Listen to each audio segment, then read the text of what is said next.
Hey Zach, now that we have confirmation that you've got a nice stiff one poured there, before we get started, what kind of feelings run through your mind if I tell you that you're going to be the first ever guest to get thrown through the Loaded Box PowerBlast? A little nervous, not gonna lie, but I'm also excited. It's like a mixture of feelings. I don't know how to feel. I feel like I'm too sober for it, so I think I need to start drinking a little bit more. I would start drinking fast. Start getting loaded. Let's get loaded, because this is the Loaded Box Podcast, where we never finish first because we finished last. Welcome back, Ben Morgan, DJ Primo. Not how I was going to start, but DJ, every single time we start a podcast lately, you get so close to your microphone. You don't need to do that. It's a microphone. It picks you up. Whatever, dude. Just let you me got do a my bad thing. habit or what? I like getting close at the intro. Well, you did it. And welcome back, like I was saying, to the Loaded Box Podcast. I'm Ben Morgan. That's DJ Primo. Today we are talking NFL draft wide receivers with Zack Patraw. Zach, I ask you every single time that you're on this. Am I saying your name right? No, not at all. You get it wrong every single time. That's okay. Correct me. It's Patraw. Okay, I'm always going to get it wrong moving forward. Thank you for the real pronunciation, though. That's all right, man. That's all right. No one gets it right anyway. I don't even care. It's like whatever. So, I get Patraw, Patraw. It don't matter, dude. I don't even care. I answer to it all. So Zack Patraw does work with NFL Draft Bible on Sports Illustrated. Zach, obviously, thanks for joining us. Let's kick things off, though, with you letting the listeners know a little bit more about you. Obviously, you did give the correct pronunciation of your name, but let them know a little bit more where they can find your work as well. Wait, hold on, Zach. Before you go, just a little sidebar, Ben. Just Zach, go watch a Kirk Cousins highlight for a second. But I just wanted to sidebar with Ben. I thought we were having a good Zach on, not this Minnesota Vikings guy. That's where the shot is fired. Oh my gosh! I thought we were going to have somebody with knowledge of football. That's funny that you say that, because I kind of thought maybe you would take a jab being a Packers fan at a Vikings fan, and that's why I'm like, you know what? I don't want to leave the guest out to dry, so I'm rocking the Randy Moss jersey for him today. But Zach, the floor is yours. You have to, I guess, defend yourself already within the first 3 minutes of the podcast. You're over here defending yourself. Hey man, well it looks like DJ's the odd man out, not wearing any Vikings crap, and he's a Packers fan anyway. I don't listen to anything they say. They don't know anything anyway. Nothing at all. But you can find me on Twitter at NFL_Zach. I mean, we got stuff pumping out left and right, NFL draft wise, even fantasy football wise. Head over to si.com/NFL/draft. That's where all of our stuff's at now. And just lots of big stuff coming, man. Just keeps coming. That's awesome. Last time we had you on, it wasn't like NFL Draft Bible on Sports Illustrated. Give us a quick rundown of how everything transpired and where you guys are now. Oh man, quick! I don't know if I could do quick. It's been time's up. It's been a wild roller coaster, dude. Holy smokes! Yeah, we were at. So you guys knew us when we were doing the Dynasty Draft Room. That was kind of our baby. Right. Mine and Matt Hicks's. We brought on Ryan Roberts, and he actually introduced us, me and Rick, and we talked about joining forces, seeing if we could work together and whatnot. The partnership just kind of clicked. We decided to kind of terminate the Dynasty Draft Room, become one big NFL Draft Bible, and then Sports Illustrated took aware of that and called us up, and we're like, hey, if you guys want to run the draft show over here, feel free. We're like, all right, jumped on that ticket in a heartbeat, and it's been a fast moving freight train ever since, man. Things have been going crazy, and things have been a blast. We got so much coming. I'll be honest with you. I mean, when you think of Sports Illustrated, I used to buy those magazines when I was a kid, So when Sports Illustrated called, it was like, it was a no-brainer, dude. Like, I got to hop on this train here, and getting a chance to really do some of that has been a dream come true. I mean, I starting the Dynasty Draft Room, it was one of those things where I was doing it as a passion. Like, I loved it, everything I loved everything about the draft. I loved everything about writing. And then, when Sports Illustrated called, it was like, all right, man, like, we're here now. The real work begins. You know what I mean? So it's been fun and it's exciting. Lots of stuff coming, man. No, that's awesome. Congrats on that. And as you know, for sure, with these episodes, Zach, we can't do them without a little twist. So of course, we're actually gonna it's coming. That's why you come on, though, I think. Exactly. We're gonna break up the 5 prospects that we talk about today by having you answer a question that I personally have just been dying to know the answer to, and we're calling it the Loaded Box PowerBlast. And what hit me was I don't even know if it was your episode. It was like a year ago. I made a reference to the running back drill where like you get the ball, and I think back in the day we called it like the nut blaster or something, where you run through and like the big. I called it like the dildo thing. Yeah, yes. I remember you talking about this last year. Yeah. I finally looked it up and realized that it's called a power blast. So that's what we're running you through here. So we're going to be doing that. We'll see how it goes because me and DJ have our answers to these questions. We want to see at the end of the day, because we're going to ask all of our NFL draft guests that we have on. We're going to see who ends up falling into the majority here. So you're our first test subject. So we'll see how it goes. But before we get to those, let's start out with our first player. Zach, do you want to kick it off with a little DeVonta Smith out of Bama? Yeah, absolutely, man. I mean, this kid obviously won the Heisman Trophy, had one of the best wide receiver seasons of a college wide receiver in quite some time. Tremendous hands. I mean, this kid has really good hands. He's a really good route runner, gets in and out of his breaks really, really smoothly. I really don't think there's a route that he can't run. I mean, I think the kid's going to be one of those guys that you look at and he's going to be running all the routes, whether it's at the X or Z position. We all know he's skinny though, right? Yeah. He's running on toothpicks, right? Want to know, you guys want to take a guess on how much he weighed in at his training facility? Was it 312? 164. That was close. 160. You're close, yeah. It's small, dude. That's small. That makes me so nervous for guys going into the league at 164. Hold on real quick, Zach, because that brings us back to the last podcast episode we had. We had Ben Albright on, and one of the first questions I asked him was like, how nervous are head coaches and front office staffs of teams? Like, how nervous are they about his size? And he said, doesn't matter, kid can play. But you seem to have a little bit of reservation there with that size. Man, I like Ben Albright. I'm gonna be honest with you. You want to get a guy that's 164 pounds going up against a corner who's 6'1", 205, 210. Man, that's a big freaking difference. Yeah, You're gonna have him play X against an NFL corner? No. You're gonna play him in the slot. I wouldn't want to have him going over the middle and getting hit by an NFL linebacker. All right, so you're going to put him at Z. That's your second option. Still not bad. You're still getting blanketed by a corner that's 190 plus. Right. And they're better than college corners. I don't care if you played in the SEC.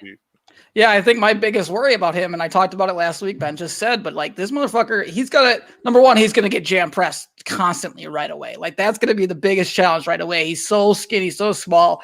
And like that's going to be his biggest issue. And then I'm already worried. I can already picture him like in a vulnerable position, and I'm worried about him just falling apart. I'm legit less one hit. He doesn't need. I'm not worried about 3, 4, 5 hits. It's just one hit. We'll be able to take this. I'm afraid we'll just be able to end this guy's season like quickly. And I think he's going to have problems. Obviously, he has the chance to bulk up with different trainers and things like that. So that'll give him the opportunity. He's been training at one of the best facilities in college football in Alabama. Right. If you're telling me that you haven't been able to bulk up at Alabama, you ain't bulking up in the NFL, brother. You're going to be maybe close to 170 come way in time, and that might be adding a few ounces of pounds. Took me a while to bulk up, and now I'm fucking yoked. Look at him now.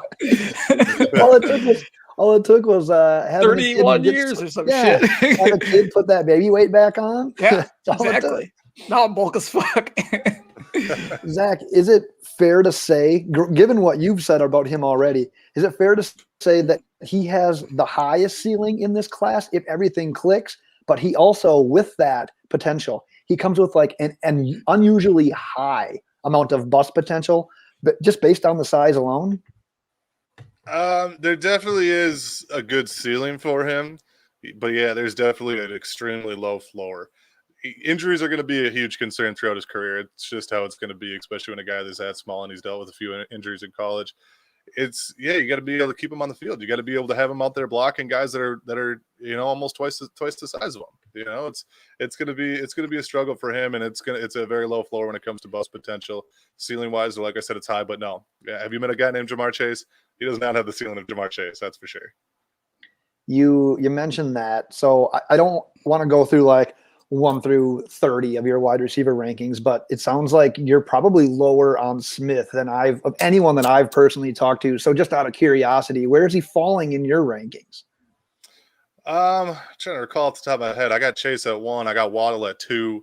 I want to say Devonta's right around 3 or 4 for me. I can't remember which one's next up there. Interesting. DJ, do you have anything else on Smith? No, I mean we could talk Smith into the dirt. So he's going to be over and over again in every fucking football show that there ever is. So God, I know, but I'm so intrigued just because of like everyone has so many positive things to say, and Zach is the first person that I've really heard just come out and say like, man, that size is just terrifying to me. So I guess I just don't disagree with them. So there's not a lot to add there because I said this last week, but he's just so there has to be a worry with a guy who's 106. If I show up into the fucking NFL right now, I'm gonna die. like there has, and I know I'm not as athletic as him, but there's still something to that. He's longer, he's taller, and he's that light. That's ridiculous. How fast do you think he's gonna run? What do you guys think he's gonna run in the fair 40? I would say he's going to be high 4.4s. I was going to say, like a 4.4 something, 4.45. Yeah, it's near 4.5. Some people are thinking that he's going to run like a high 4.3, and I'm like, dude, he even got that kind of speed. Right. He's smooth though. He's fast, but he's very smooth and got some speed, but he don't have like this lightning quick type of bursty speed that everyone thinks he's got. He does when there's a white linebacker trying to cover him though. in national championship games. Just watching that, I still can picture that linebacker trying to cover him. He looked like just, I don't know, Stone Age Neanderthal trying to chase a guy down. It was great. That's awesome. Zach, I guess that leads us to our first Power Blast. Are you ready for this? Do I have a choice?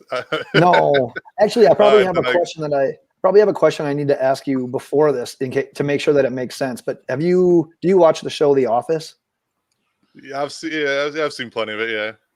Okay, he's seen plenty of it. That's good enough for me. Plenty of it. This question is going to not go. It's like my bedtime. It's like my bedtime show. You know, the show you fall asleep to. That's fair. That's it. Yeah. Well, here it is then. In your personal opinion, who is the main character in The Office? Man, that's a great question.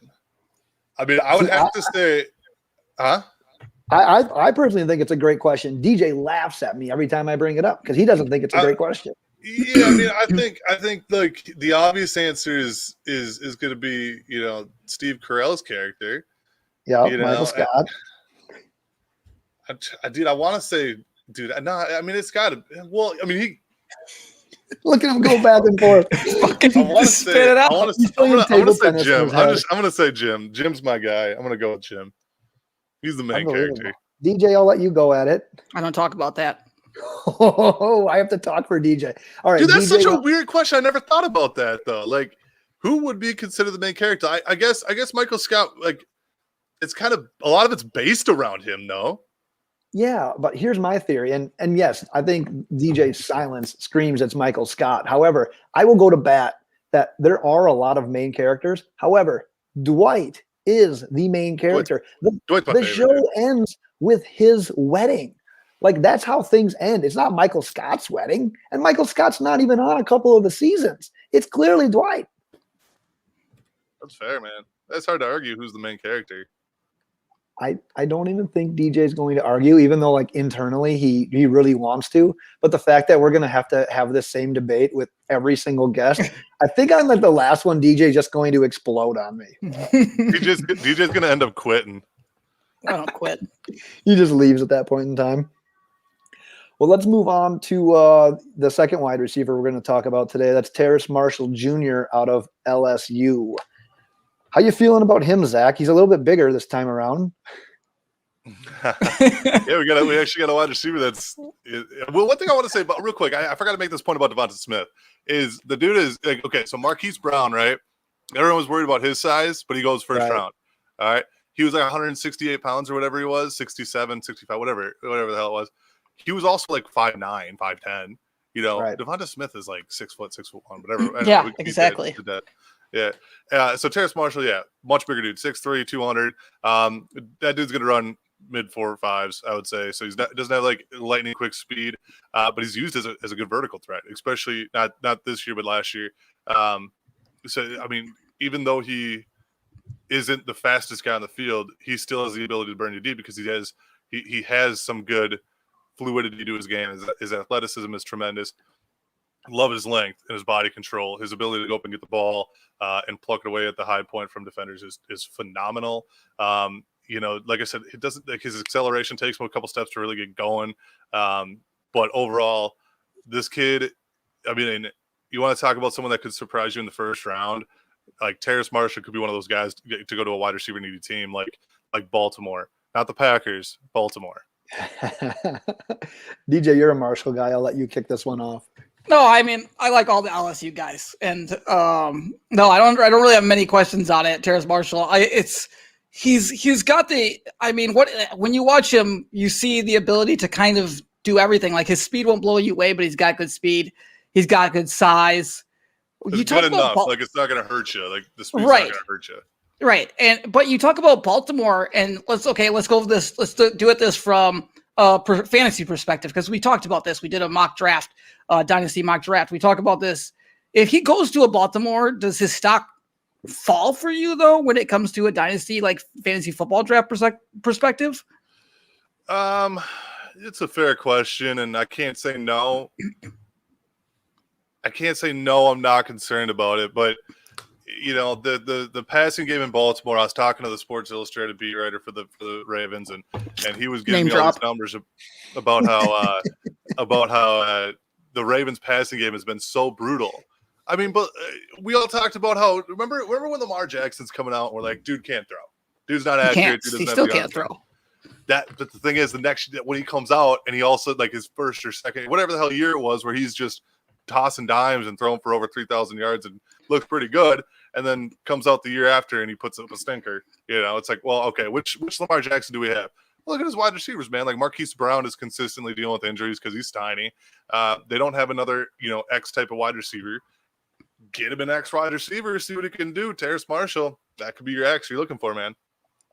It just feels like, I mean, when it comes to that it took one game to figure out Lamar Jackson and how to like kind of slow him down. And maybe it takes the right defense, but the Tennessee Titans exposed it. And then other teams put that into play, and you saw him struggle for, like 8 games. It kind of busted out, but his game revolves around running. And if he has to sit back and throw the ball, he's inaccurate. He's not throwing on time, things like that. Things that you worry about. And I just don't think those things are sustainable. So when it comes to a dynasty perspective, anybody that's a wide receiver that I like, and they fall to a team like that, it was Corey Davis. We fell to Marcus Mariota type of deal. Like, I hated that. I think that's the same situation here. Yeah, that's fair. I could see. I get what you're saying there. That makes sense. Yeah. But if we're comparing so if you want to look at some of the wide receivers, Chase is head and shoulders above everyone, I believe. Yep. I think you can make the case for, Waddle. I think Waddle's a better prospect than DeVonta Smith. But then you look at the next group of guys, and you could compare these last 2 guys that we talked about, DeVonta Smith and Terrace Marshall. Now, if DeVonta Smith falls to 18 and goes to your team, Miami, I'm taking DeVonta Smith all day over Terrace Marshall in Baltimore. That's just me personally, though. Right. Zach. Even with Tua at quarterback? Shut up, DJ. You get out of here. I don't get out of here. Just leave. Or is that Deshaun Watson? Is that Deshaun Watson as their quarterback? Dude, it was so funny. So I was on a radio show down in Miami, the Ticket 790, and they were That's like, amazing. what? Zach, let me cut in for a second. I used to listen to 790 The Ticket, even though I live in Wisconsin. I would stream it every single day. So thank you for good dudes. I like that's them, awesome. Man. They were fun to talk to. So we were talking about my mock draft, and they said I took Sewell at 3, and they were like, well, why'd you do that? We discussed it, blah blah blah, whatever. And I go, well, you're gonna have you can play him on the left or right side. depending on who you have at quarterback, a lefty or righty, and they go, it's going to be a lefty. I am those guys at this point. I don't even want to have the conversation anymore. And I'm not it was going like to. really quick, like it's a lefty. I'm like, okay. There it is. What I want to add about Terrace Marshall is very elementary, like a level of thinking. The odds simply say Justin Jefferson, Jamar Chase, Terrace Marshall, not all of them can be studs. Like it's damn near impossible. Is that just simply an elementary way of looking at it? Or do you sort of agree with that? Like the offense was propping at least some of those guys up. That's so stupid to say.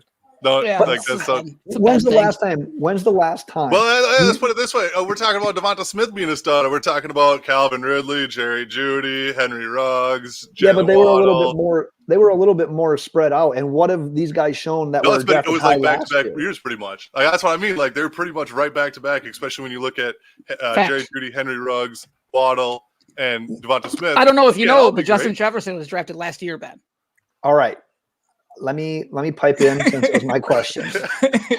We just teamed up on you, and I didn't think that would ever happen. I know, unbelievable. I'm wearing a Randy Moss jersey. Cut me a little slack here, Zach. What the hell? Let's go to that Alabama situation. Julio's obviously a stud. Amari Cooper's obviously a stud. Calvin Ridley is obviously a stud. However, the book's out on Jerry Jeudy.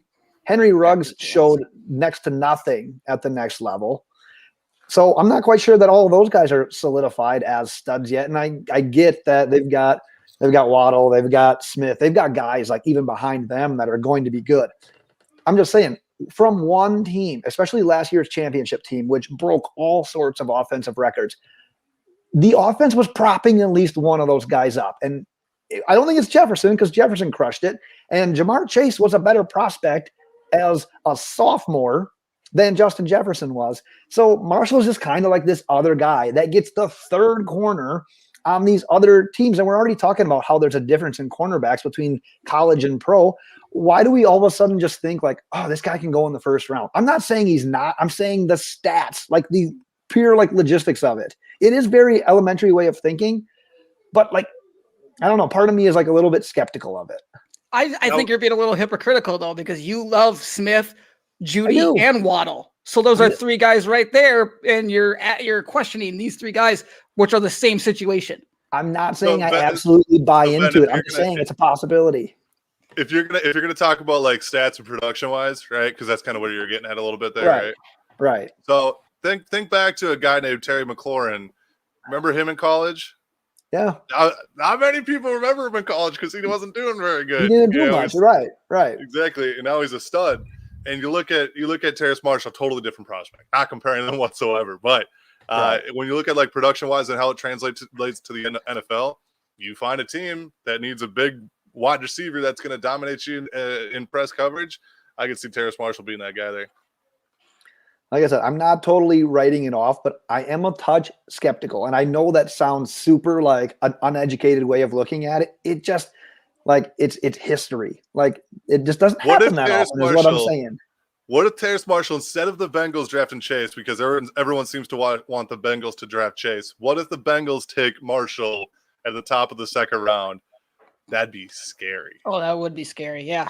That would be scary. That's like an AJ Green situation right there. Exactly. But then at the same time, we're manipulating a landing spot just to ensure that he has a higher rate of success. That could happen, though. That's what you do when it comes to giraffe talk, though, isn't it? You raise your voice with me, DJ. Oh, Mikey talks here. He said, wasn't Marshall, he dropped it in the chat. He goes, wasn't Marshall the wide receiver one this year? 13 TDs in a post-Burrow/Brady era? I mean, that's a good point, too. So he dominated a team that fucking was terrible as well. After those guys are gone. Yeah, I mean, they were bad, but they weren't. It's not like they were terrible. The absolute worst. They beat Florida. Yeah, I think when everybody Florida fucking quit. They didn't even play Kyle Pitts that game. No, I gamble on games. I know what's happening. A Florida defender threw a shoe. Let's get it straight. And he threw a shoe. That's why they lost the game. Yeah, that was a disaster. Let's go. I was going to call it the ball blaster, but let's go to the power blaster. So do you think that there's a chance that Deshaun Watson can be the quarterback for the Miami Dolphins? Let's go back to the power blaster. very well could. Shut up, Zach. I will mute you too. He gets so mad. I love it. It's my favorite thing to do. He's going to take that Vikings jersey out so fast. I will throw it back into that fire pit we were talking about before we started. Zach, is 0 a number? Yeah, I mean, it's a number. DJ, is 0 a number? It's not a real number. No, it's a number. It just doesn't have value. It's not a real number in mathematic terms. I'm gonna side with whatever Zach just said there if I'm pointing at him correctly. But in mathematic terms, it's not a real number. A real number is 1, 2, 3, 4, 5, 6. But if you do 1 plus 0, it's still 1. Like so, it has. So 0 is not real. It doesn't even exist. Zach, help me. You had a good point. It's a number. It just has no value. I mean, yeah, you taking 1 and added it by nothing. So if something has no value, is it a thing? I mean, you have no value. You're still a thing. Yeah. Okay. Here we go. They both said the same thing. Did it at the same time. I just confused the both of you. So you try to drop a I have no value thing. It's okay. It worked. Good luck. Congratulations. Zach, I'm excited to hear you talk about this next receiver being a Minnesota guy. It's Rashod Bateman. Are you hyped on your hometown guy? I'm hyped, but I'm not like overly hyped. You know, okay. I see a lot of these guys start talking about him being like wide receiver 2. I think he could be easily wide receiver 3. I'm not going to be putting him above Chase or Waddle or anything like that. Great size on him, kind of like Marshall. Not as big, but tremendous size. Moves well. He's got some pretty good speed, man. I wouldn't be surprised to see him go low 4.4s with those wheels. He can burn corners deep, man. Like he's got a quick little double move. Like I said, fluid, athletic, quick feet. Not too many false steps in those double moves. And I remember I was watching the first game last year against South Dakota State, and this is when everyone put Rashod Bateman on their radar. And I was sitting there like, man, he's about to blow against SDSU, and I'm about to, tell everyone about him. And all of a sudden, like everyone starts popping off about him. I'm like, people caught on real quick. He's got great concentration, good catches over his shoulder, tracks the ball well. Just everything you want in an X receiver. I just don't think he's got the physicality to play an X receiver. So I think that's why his value is going to dip. If you want to talk about fantasy value, he will likely get cornerback 2 coverage because he's going to be over at the Z. He's not going to get press because he's going to be off the line of scrimmage more often than not. So I think if an NFL team can put him in good situations and not put him in, physical type of situations, not saying he's not strong or not like doesn't like physicality. He just doesn't perform well with it in my opinion. From what I see, there's no strength concerns, but physicality can mess with his route timing. So there's just some of those issues there, but overall the prospect's amazing. I got him going first round he's actually the one going to the Ravens in my mock draft that I did on Monday. Gotcha. That's actually the one that I got going there. There you go. We've talked about it a couple times on the podcast that I think the consensus with us is that we like him, but it's hard to move him up too high in your like positional rankings. Because you look at a lot of these guys that do elite things, and he's so well-rounded that you can't not like him. But there's not one thing that sticks out. Like he doesn't have like an elite trait. That's kind of our opinion on it. Are we missing something, or is that a fairly good synopsis of him? No, that's a great way of putting that too. And actually, I was talking to Matt Hicks one time. We're playing Call of Duty. We're playing Warzone, and we were talking about wide receiver prospects. And I was telling him this is what I told him. It was back in. I want to say it was back in either early January or late December. I told him, I go, bro, you got to go watch this guy named Dwayne Eskridge. You're going to love his film. And he goes, all right, well, before you talk about him, I want to ask you, what are your thoughts on Rashod Bateman? I'm like, I like the kid. I think he does this well, does this really good. This, that, and the other thing. And he's like, yeah, but what does he do great? Like, what does he do really well? I'm like, nothing. Like, doesn't do anything great, Just a good wide receiver, Right. He's not gonna. The thing about him is he's not gonna hurt your offense, but he's not like that Jamar Chase where he's gonna put that offense above and beyond. Right. I have no perspective on Rashod Bateman because I literally know nothing about it. I didn't watch Minnesota. I think I gambled on a lot of games.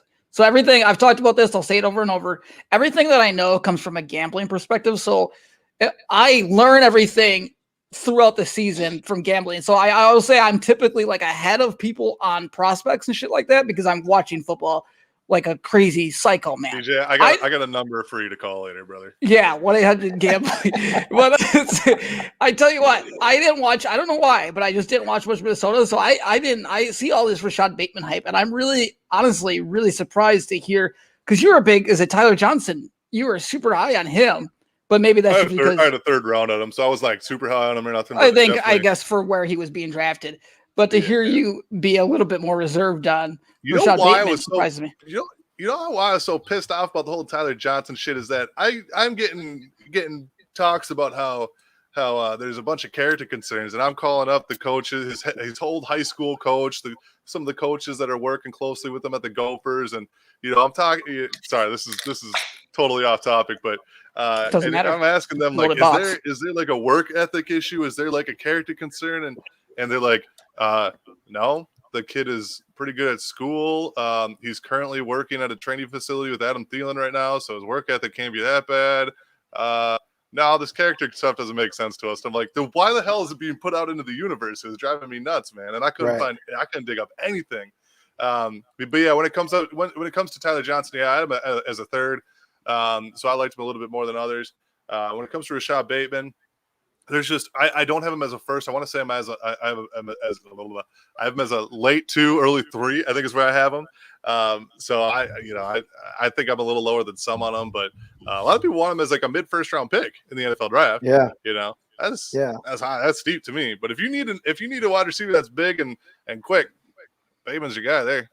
I think like the latest thing was the whole idea of like Big Ten not playing football. He opts out when they decide to come back. And there was some hype around that team, and they fell flat. Like, they sucked. I think it was against Michigan. They just got rolled. It was terrible. And then was Bateman the guy, was it him or Moore, or was it both of them that they ended up re-opting out? I think Bateman did. Yeah. Of this year. Regardless, like, it just wasn't there the way it was in previous years. So I don't think we got, like, the true test because when I watched him live, it didn't blow me away. When I watched the tape, I'm like, yeah, this guy has it. Like, he can – you said it perfectly. He's not going to be your alpha male wide receiver, but he's not going to hurt your team. He's going to be a contributing piece. That's not going to blow you away, but he'll get the job done when his number's called. Yeah, he's gonna be like a 700, 800-yard receiver consistently throughout his career. Right. Does he break that 1,000-yard mark maybe once or twice? But I think about that, and I think about honestly, and it's probably you can't compare this to DeVonta, but it's like I feel like DeVonta had that though. Like there was nothing DeVonta did that blew anybody away coming into the NFL. Like he just was, I think, really good pretty good at everything, and now he's the best wide receiver in the NFL. Kid goes undrafted and he's the third best wide receiver. What? I said goes undrafted and then becomes the third best wide receiver. This guy's a monster though. Like I don't. You're on a first name basis with him now. You say DeVonta, like there's not 900 wide receivers in the NFL. We were just talking about Devonte Smith and DeVonta Smith, and he's like DeVonta, and I'm like, wait, there's no other DeVonta in the NFL that matters. Oh God, Zach, I've been dying to know. You pronounce stuff wrong all the time, so I figured you were just pronouncing it wrong. Tay. That's true. I call him Tay usually. There you go. This is where the podcast turns a little bit dark, Zach. If you had the opportunity, I don't actually know these questions, by the way. I probably have answers to them, but I don't know what he's going to ask beforehand.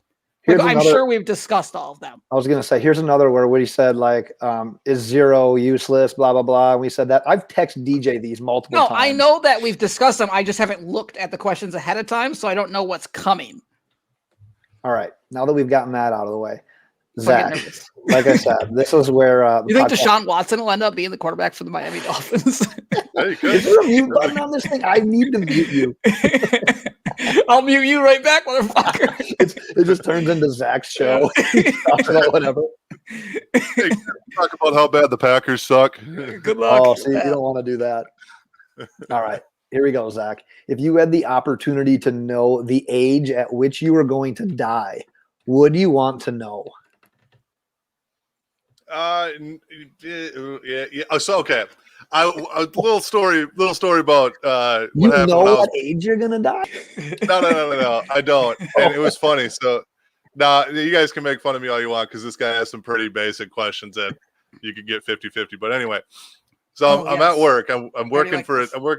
I'm a young kid. I'm like 17, 18 years old, working a temp job. And just working on these machines and whatnot, and it was actually fun. I enjoyed it. But I was working with one of these guys, and he was like, "Hey, got to know each other a little bit." He's like, "Hey, by the way, I just want to tell you a secret. I'm a psychic. Like I can see the future and shit." Yes. I go, "Oh, interesting." I go, "Okay." I'm all the way in. I'm like, so tell me real quick, like what's gonna happen to me in like the next 2 days, so I can really get a gauge on like how good you are at what you do. Do I need to get another beer? I'm nervous. I'm so excited. No, it was weird. So You're gonna get a boner. I forget what he told me, to be honest with you. But then so the next day we start talking, and no, that's not the gist. It doesn't even matter what I did the 2 days. I forget. But so I'm like, all right, so that actually did happen. Like that was pretty spot on. Like you were a little off on some stuff, but it was close enough for me to be interested. So I asked him, I go, I want to know, am I going to have kids when I get older? He goes, yeah, you're going to have 3. I was like, interesting. Okay. Guess how many kids I have right now? I got 3 kids. And I go, all right. Well, I didn't so get to guess. What the fuck? So I asked him, I go, all right, so what color hair is my youngest girl going to have, or youngest kid going to have? And he goes, actually, your youngest kid's going to be a girl. And I was like, oh, interesting. Okay. Guess what my youngest kid is? A boy. That's a girl, you idiot. Oh, fuck. I love this game, though. And I go, all right, so I was like, what color hair is she going to have? He goes, you're going to have 2 girls, both are going to have blonde hair. She's going to be half black, a quarter black, probably. And your oldest son's going to have brown hair. And the dude, like, look now, he nailed it. And I go, and I asked him the question, I'm like, when am I going to get married? He said, you're going to get married somewhere between 2018 and 2020. I got married in 2019. And it was just, it was crazy how, like, how spot on, like, because I don't know, you couldn't see it. Dude, this is weird to me, bro. I don't know if I believe in this shit. And all this dude's like fucking hitting all these marks, like spot on. And I'm like, Jesus. So have you found this guy? What? No, I haven't found him yet. No. Well, we gotta find this guy. This is like 7-8 years ago or whatever. Do you know his name? No, dude. I don't even remember what he looks like, to be honest with you. God damn I just do. I worked up in Rogers, Minnesota, and he was working at a machine factory with me. I forget. I don't even remember what the is Metro Mold. Metro Mold. That's Metro how old Mold is design. he? How old was he? You think? Mid-40s. So he's probably. Oh yeah, he still works there, or he's dead. Those are the 2 options. One of the 2. Yeah, exactly. So I asked him. I go. What? Like how am I gonna die? And he goes, I don't usually tell people that. He goes, I don't usually tell people that. I'm like, but I need to know. I want to know. So to answer your question, yes, I would want to know. So I'm like, I got to know what it is. And he's like, I'm not going to tell you, but I'm going to tell you, you're going to live a long life. You're going to live for a while. And I'm like, is that like 60, 70, 80? Like, what's long to you? Like, long is like 30 more years to me, man. I'm a young kid. I don't know what long is, you know. There's a dirty joke in there somewhere. And, yeah, say DJ doesn't either. Ben, you got that plastic handy? Next. I don't want that to come true for him. So I was just. But anyway, so he's like, no, it's gonna be a lot longer than 30 more years. And I'm like, all right, so I'm gonna live to like 100 years old because that's too old for me. I don't know if I want to live till 100. So to sum up the story, I'm going to live until like somewhere between 80 and 100, he said. And I'm like, all right, I'm cool with that. I think we can pretty much book this at that point. And I will also go not even out on a very far limb here and say that is the most thorough and complete answer that we are going to get to that question from any single of the draft guests we have, because you literally have experience on the topic. It's crazy, man. Yeah, it's crazy. It is amazing. Nuts. And the fact that I look back on it all the time, and I'm like, he nailed almost every single one of those. I want that guy on the podcast next week. I need to at least know his first name. We need to do some looking up. I'll do that afterwards. Get my people on it. There you go. Let's move into our 4th receiver in this episode. Seth Williams out of Auburn. Not the flashiest guy in the world, but a guy that's been getting the job done at Auburn for a while now. What are your thoughts on old Seth Williams? Kid's not bad, man. The kid is not bad. Now you want to talk about an X receiver. This kid could be your X receiver right here. Jump ball specialist. He's like a center down low in the box trying to box some guys out and get that rebound. Like he's going to come up with that 9 times out of 10, man. Great body. He's built well. Nice body. Compact. He's like a dude. Don't even get me started on like DK Metcalf's body. Oh my God. Oh man, you should have seen me geeking over that. I'm getting loaded on the Loaded Box podcast tonight, man. We have to put like a parental advisory sticker on this episode. We already have that. Dude, you know what's funny? Is when I was still going into the office, I was talking about to some of my coworkers. I'm like, dude, DK Metcalf gonna be a beast. Like, look at him, he's ripped, man. He's ripped. Next thing you know, I come into my office and I got DK Metcalf shirtless pictures all over the place. It was hilarious, dude. But no, Seth Williams though, he's almost 6'2". I want to say he's like right around 6'1.5", 211. He's gonna run low 4.5s. He's got more speed than people give him credit for, I would say. I wouldn't say there's that long speed though. You know what I mean? Like I think he's gonna have a good a good 10-yard split, but when you look at his 40 time, I don't think it's going to be great. So you're talking about someone that has good burst out of his stance. It reminds me a little bit of Brian Edwards coming out last year, where he had good burst out of his stance and then good burst out of his breaks. I think that's what Seth Williams really gives you. Strong hands, isn't going to do anything like super flashy or nothing like that, but he is going to be one of those guys where, man, red zone threat. That's where it's going to be. Like, red zone threat is going to be key for him. Right. I don't see him getting like a ton of volume in the NFL, but I do see him having a valuable role with an NFL team. That was going to be one of my questions for you. Is he going to lead rookie wide receivers in red zone touchdowns? And if he doesn't, who the hell's going to beat him? That's a good question. Yeah, maybe Jamar Chase. The guy's a monster, though. Okay, yeah. So this is what I saw when I watched him. I saw a guy that crushes jump balls.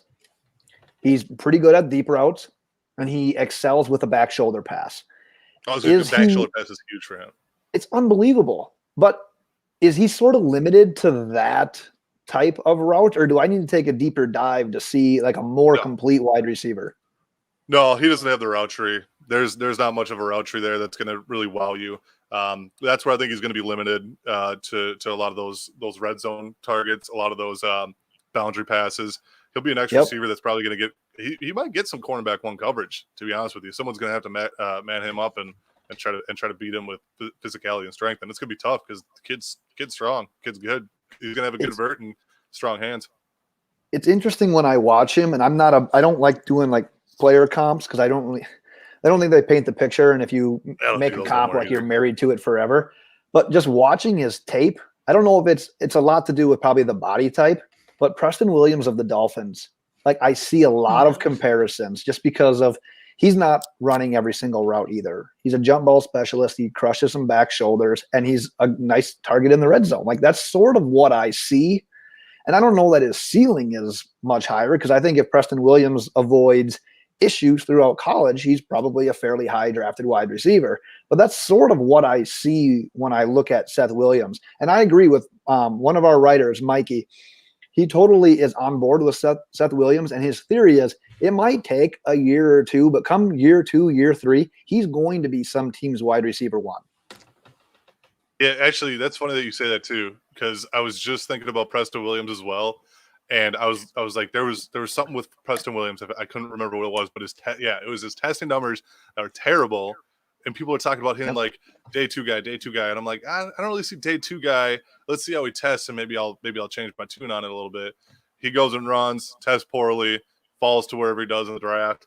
He ran like a 4.61. I could definitely see a guy like Seth Williams maybe not testing as good as people are hoping for, and him falling, but being one of those guys that's still reliable at the next level. Right. DJ, you're shaking it off. I got nothing. We covered Seth Williams to a completion. The only thing I know about Seth Williams is somebody talked a lot of shit to him in a football game last year, and then he murdered. Him. most important thing that we've talked about with him. DJ, thank God you brought that up. What an amazing thing, because if you haven't watched it, just YouTube it. YouTube some keywords, it'll come up. The dude, literally, the cornerback, is just talking smack.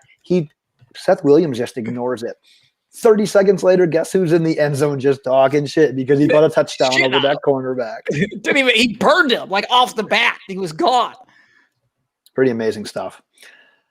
I loved it. Zach, this next question bodes well for you because, as we talked about earlier and as your psychic properly predicted, you do have a wife. So the question is... let's talk about his wife. Oh, yeah. I knew it was just a matter of time until DJ popped in one of those questions. Yeah, DJ has I know. I'll kick my coverage by about 20 miles. So you know how everyone has this isn't the question, but it's more of a sidetrack. Everyone has that list with their significant other of 3 to 5 people that they can get away with on a one-night stand. Well, I went to 3 to 5. I mean, wow. I'm expanding it here. I'm pretty sure Zach's wife is on DJ's list. Maybe. It's Eva Mendes and Zach's wife. That's the list. He knows my list. He knows Eva Mendes, though. Right. The real question, Zach, was what is the correct number of alcoholic drinks to consume prior to meeting her dad for the first time? To meeting my wife's dad? Yeah, I'm just saying from the average guy perspective, if you're kind of giving advice. Oh shit, I got to meet this. I got to meet my girl's dad or parents tonight. I better have some booze, but I don't want to have too much. So what is the proper number of drinks to have?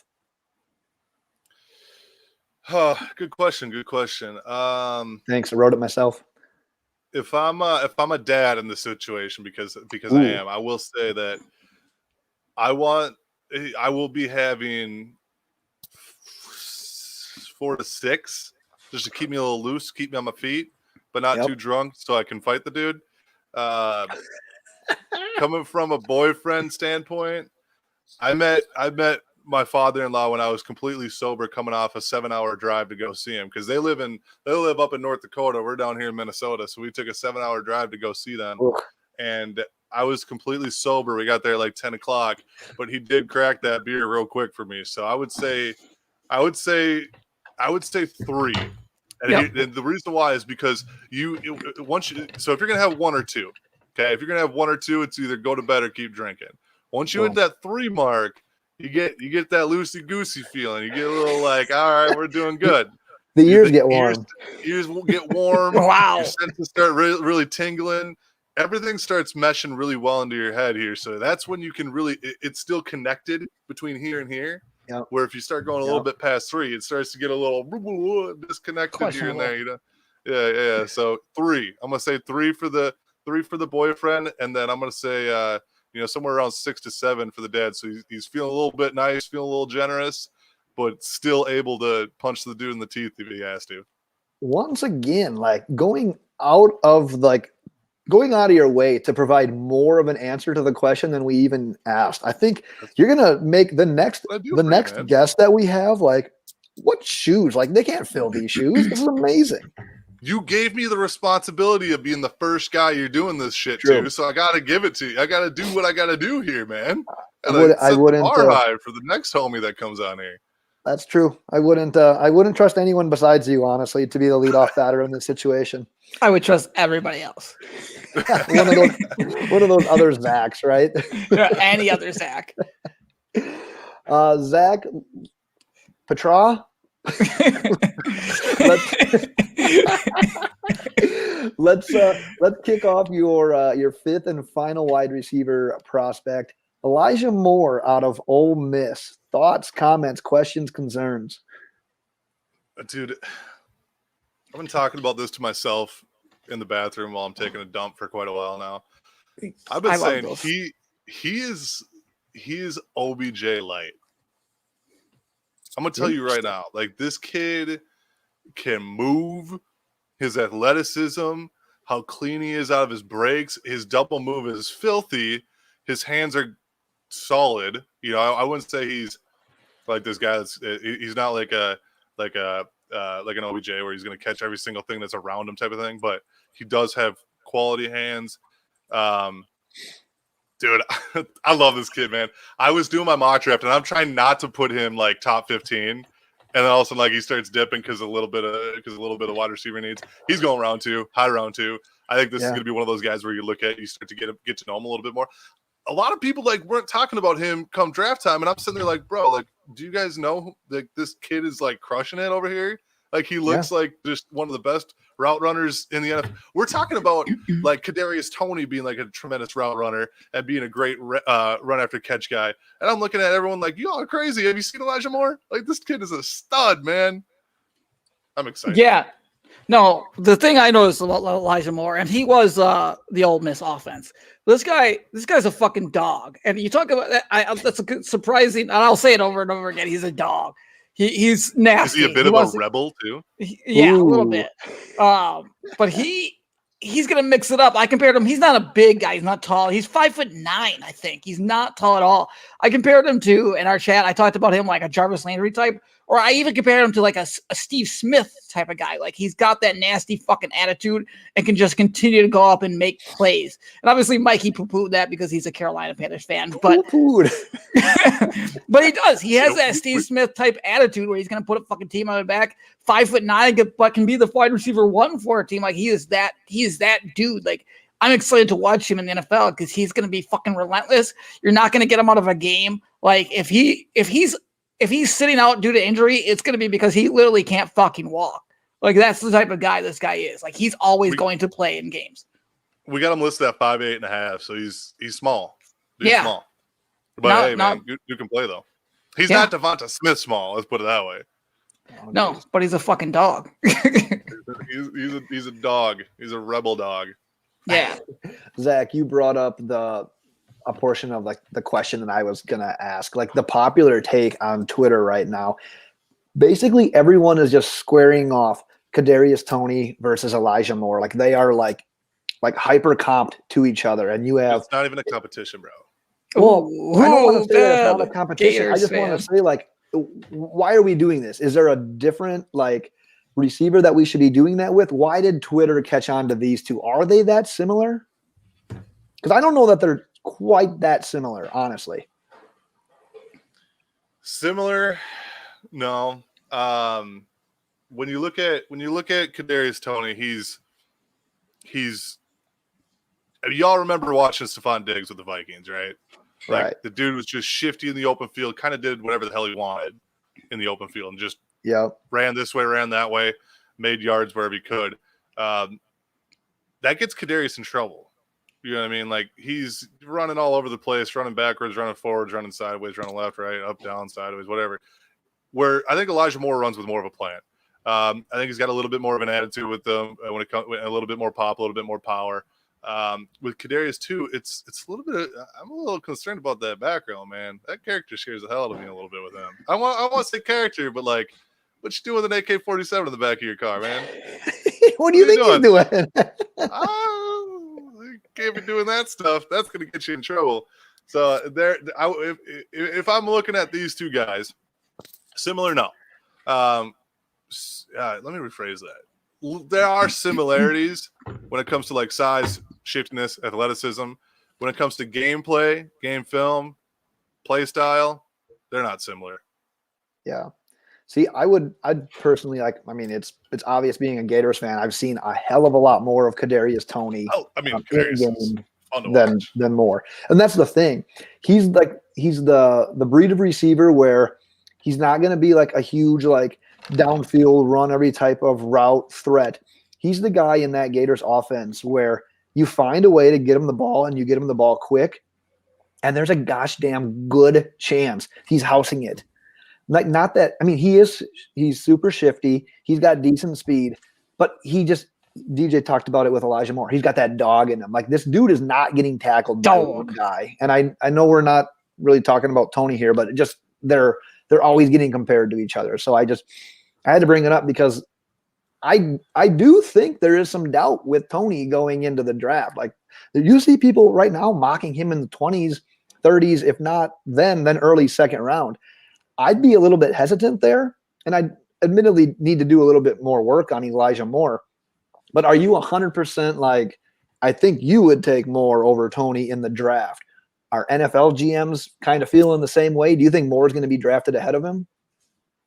Yeah, it sounds like Moore is going to be drafted ahead of him, and a lot of it is that off-field stuff. I mean, it's funny too when I really started getting into the NFL draft, kind of covering it, doing some analysis for it. I didn't really worry about off-field stuff. I didn't really worry about background stuff. I'm like, bro, talent. Like I was like, it's whatever, 16, right? 17-year-old kid. I'm like, dude, I'd go do some of the shit they're doing on the field anyway. Like, whatever, like they can't be that detrimental. And then I start really digging into some of these guys, and I'm like, oh, yeah, you probably shouldn't do that. And then it's like, oh, they don't go in the first round. Oh, they don't even go in the second round. It's like, wow.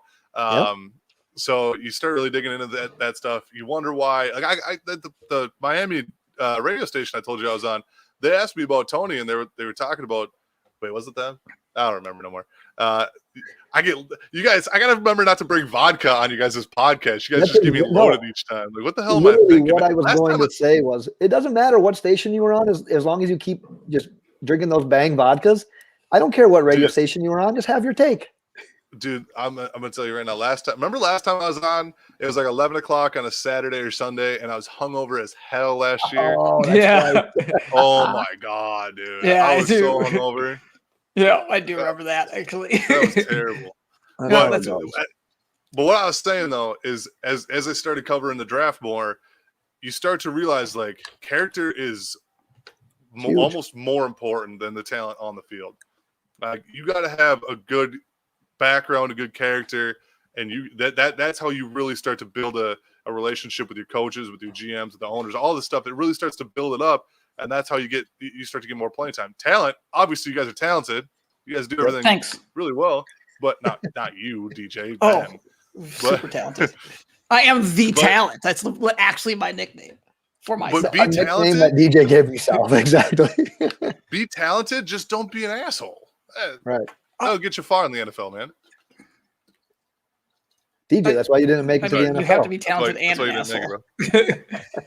Yeah, well, it is what it is. DJ, outside of calling Elijah Moore a dog, and I think it's comedically funny, even though you just stumbled into it last time we were talking. Do you have anything else you'd like to add before we put him through the ultimate blast question? So what are the chances Deshaun Watson ends up as the quarterback of Miami Dolphins? Honestly, I got to find that mute button. 90%. Oh God. 90. I love it right now. I'm gonna go find your psychic guy and ask him, and he's gonna tell me like 0. Watson's gonna pull a Melvin Gordon. He'll be sitting all year next year. Just sit out all year, probably. Yeah. Good. Can't wait. Then Tua can win MVP, and we can put this to bed. MVP of what? MVP of left-handed quarterbacks. Yeah, there you go. Shoe in. God, I want to.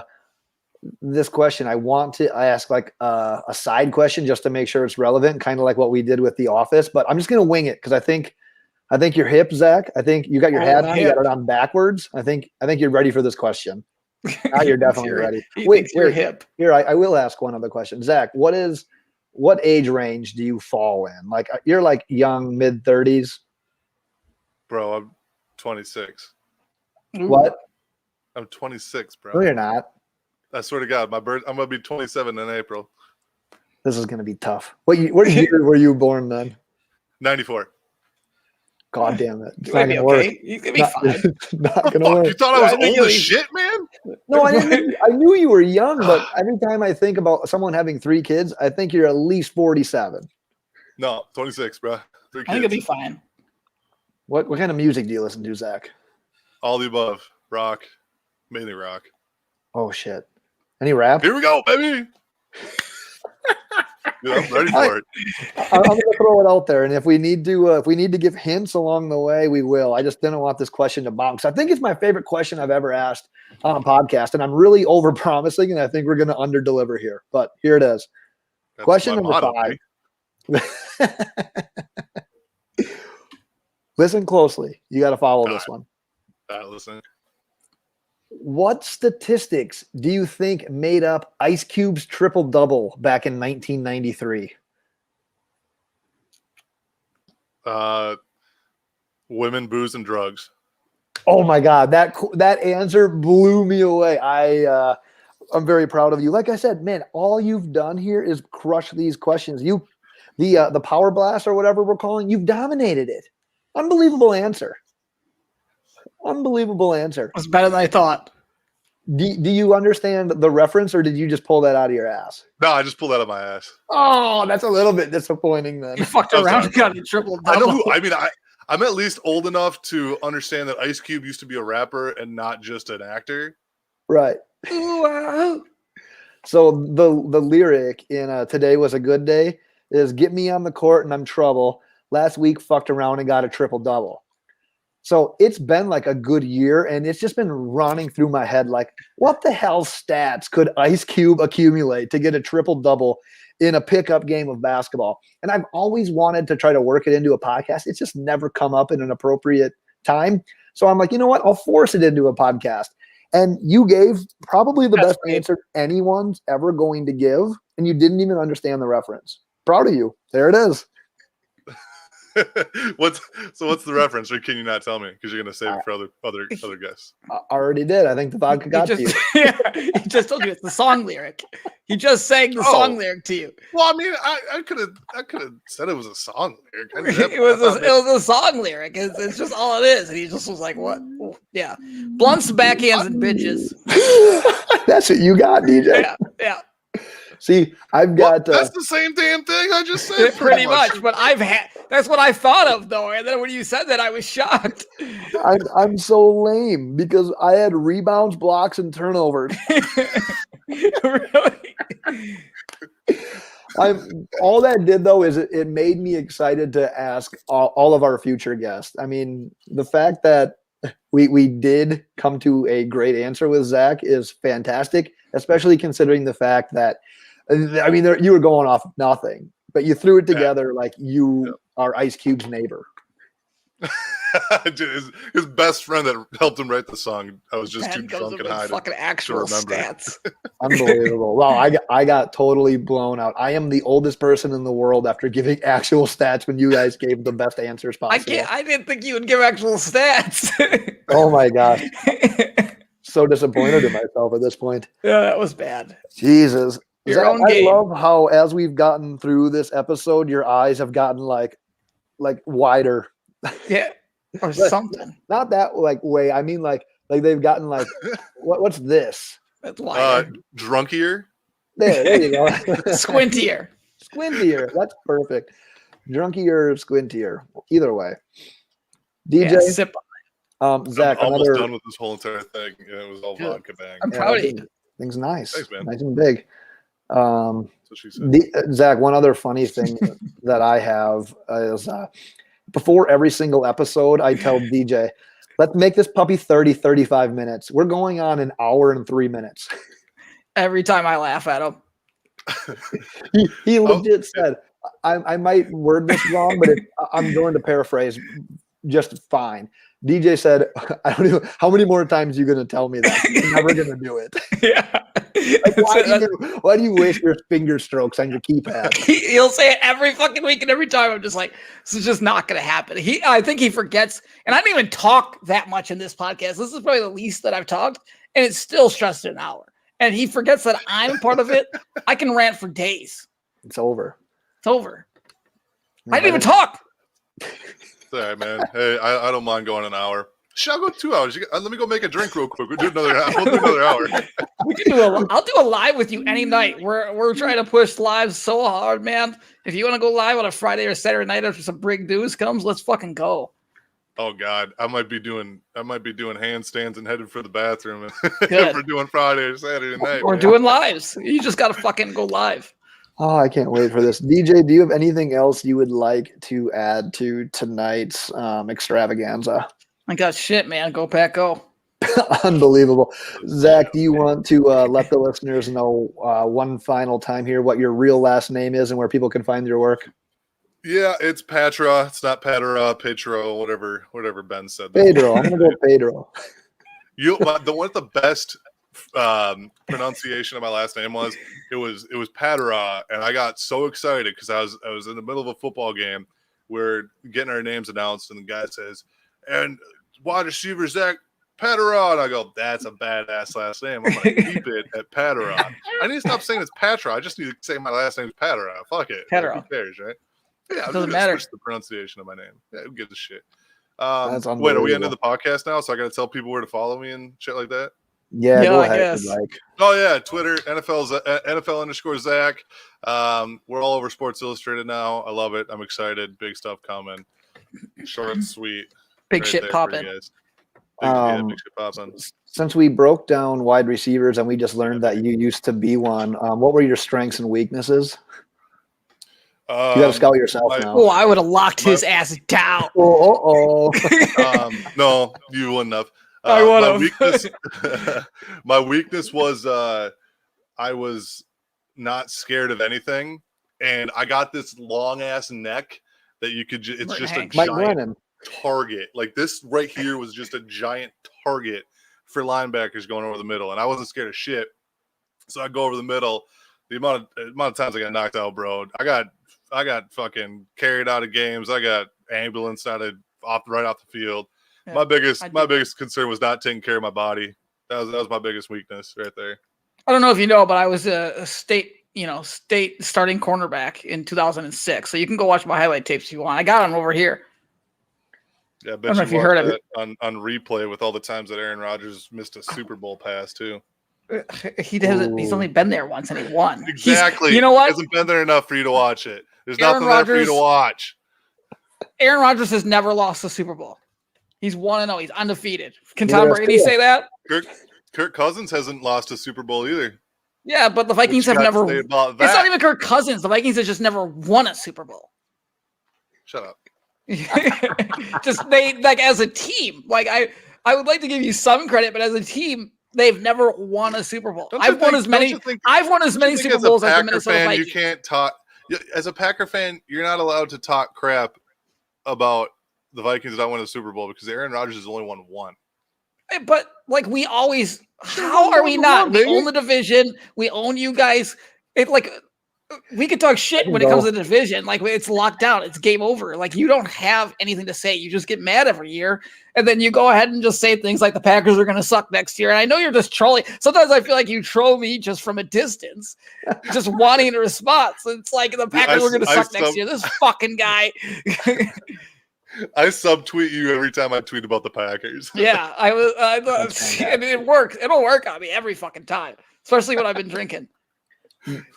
I like to call what I'm doing right now the hangover portion of the Loaded Box podcast because we just hit our drunk right there. Like that was the let's go the orgasmic moment having you two go back and forth, and now I'm going to bring it down. Well, we wanted to go to a Packer Viking game this year, and then I remember we talked about it last year, and then the pandemic came out of fucking nowhere. Never had a chance. COVID.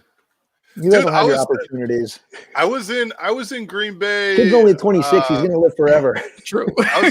Yeah, exactly, man. I got so many more years, man. Right. Finish your sentence. You were in Green Bay. I was in Green Bay last April. Oh yeah, I wasn't there by any chance. But if we can fucking go to football next year, I would love to fucking just rub it in your face. Dude, that'd be so much fun, actually. Yeah, even though we split this year, both on the road. Yeah, when does that ever happen? Yeah, that was a weird one. I don't know. 2020. That's true, 2020. Yeah. Okay, so I do want to get to the hangover portion just because I have like one like semi-serious. Here we go. Out of general curiosity, Zach, are you guys putting another draft guide together? Because I'm not gonna lie, I got a copy of that from you guys last year, and throughout the entire draft, like if there was someone I didn't know all that much about, I was freaking loading that thing up and literally learning just as much, if not more, than what we were finding on like NFL Network and ESPN. I loved it. I was going to it for especially every Dolphins pick. Like that was my go-to thing. I'm like, oh, I gotta learn more about this guy.